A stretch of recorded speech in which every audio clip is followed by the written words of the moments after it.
Protestat e fermerëve në Itali, qeveria ofron 160 milion euro për t'i dhënë fund bllokadave.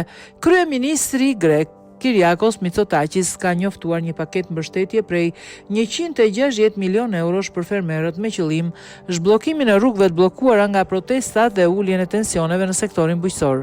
Deklarata u bë gjatë debatit parlamentar për buxhetin 2026, i cili u miratua me 156 vota nga shumica e qeverisë dhe 3 deputet pavarur. Në fjalën e tij, ai e strukturoi qëndrimin e qeverisë mbi 4 shtylla kryesore: stabilitetin politik, marrëdhëniet me opozitën, krizën e strehimit dhe mobilizimin e fermerëve.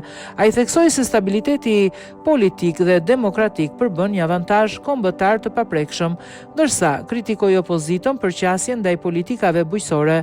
Në të njëjtën kohë, kryeministri propozoi krijimin e një komiteti ndërpartiak për sektorin primar, i cili do të ketë afat 4 mujor për të hartuar propozime të detyrueshme dhe për qeveritë e ardhshme. Sa i përket fermerëve, Mitsotakis njoftoi fonde shtesë prej 160 milion eurosh dhe paralajmëroi një votim për thirrje nominale për transferimin e Agjencisë së Pagesave Bujqësore OPKP nën autoritetin tatimor AADE.